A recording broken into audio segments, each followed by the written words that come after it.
c'est l'histoire du Père, du Fils et de l'âne. Un jour, le Père dit à son fils, « Écoute-moi bien, mon fils, quoi que tu choisisses de faire dans la vie, les gens auront toujours quelque chose à redire. » Mais non, mon Père. Si, et je vais te le prouver. Demain, on va aller au marché. Toi, moi et l'âne. Le lendemain matin, le Père, le Fils et l'âne vont au marché. Le Père et le Fils marchent à côté de l'âne. Avant le marché, il y a un banc où il y a des gens qui sont assis.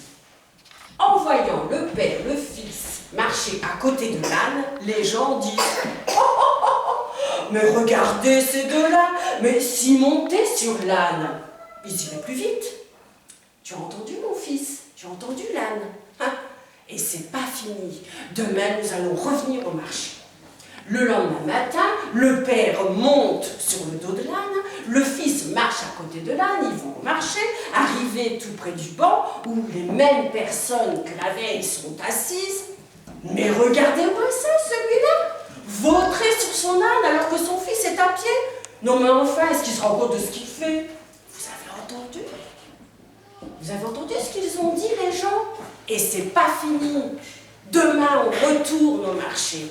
Le lendemain, le Père marche à côté de l'âne, le Fils est monté sur le dos de l'âne, arrivé près du banc avant le marché, les mêmes gens toujours assis sur le banc.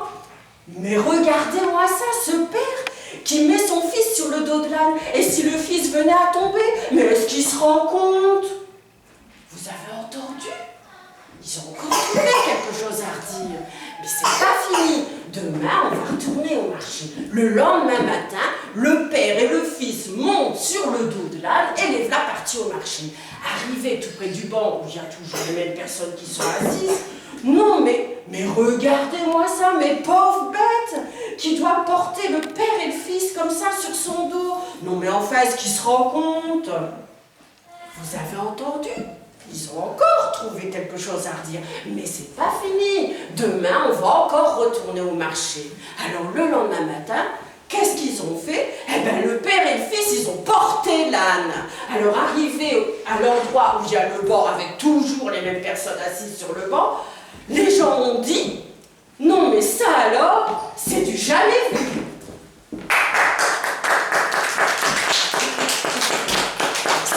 Merci. La deuxième histoire, c'est l'histoire de l'âne volé. Martin a pour tout trésor un âne. Un âne qui l'aide à faire son travail, à labourer le champ, à porter le bois, à aller au marché aussi, porter les fruits et légumes que Martin vend sur le marché. Un beau matin, Martin part avec son âne. Arrivé au marché, il attache son âne au même endroit que d'habitude, il prend ses fruits et ses légumes et il s'en va les vendre.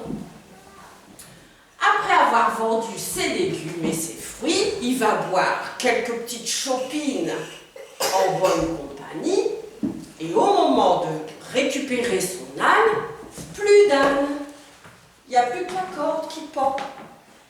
Alors notre Martin, il est tout malheureux. Il sent comme une épine ici à son cœur. Il a perdu son âne, son bourriquet d'amour à lui, avec qui il fait des câlinous et des poutous-poutous. Oh, qu'est-ce qu'il fait alors notre Martin? Il va se confectionner un petit tableau sur lequel il va marquer « J'ai perdu mon âne, celui qui a pris mon âne, qui me le ramène et je lui donnerai une récompense. » Alors avec son petit tableau, il fait tout marcher comme ça pour que tout le monde puisse voir ce qui est écrit dessus. Au bout d'une heure, rien, pas d'âne.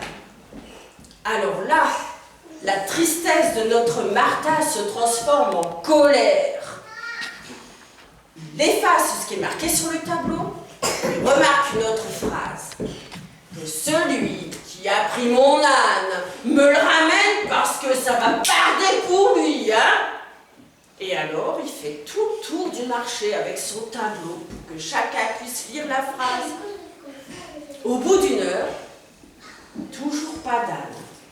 Alors Martin, alors là, il devient enragé. Il efface la phrase qui est marquée sur le tableau.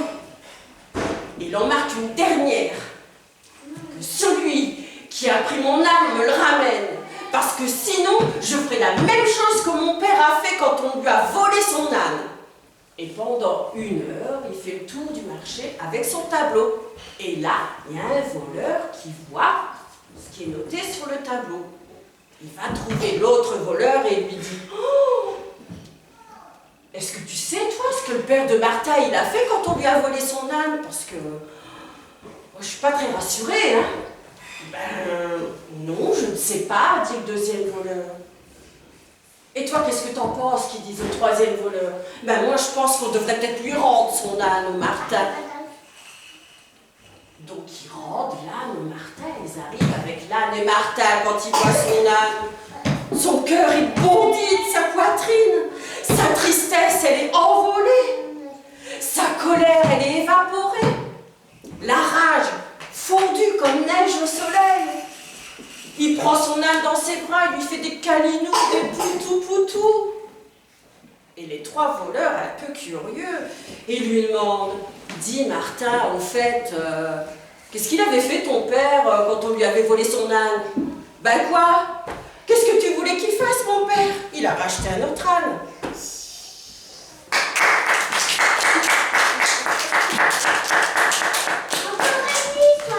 Encore une que vous connaissez, mais que M. Jean-Paul ne connaît pas. Le tailleur de pierre. Vous en souvenez? Oui? Oui. Oui. C'est l'histoire d'un tailleur de pierre qui vivait dans une montagne. Et dans cette montagne vivait aussi un génie qui, de temps en temps, pouvait réaliser les souhaits des gens. Notre tailleur de pierre taillait la montagne depuis des années et des années. Et puis un jour, il va livrer des pierres chez un prince. Et là, qu'est-ce qu'il voit? Notre tailleur de pierre qui, depuis lui, vivait toujours sa vie heureux. Qu'est-ce qu'il voit là?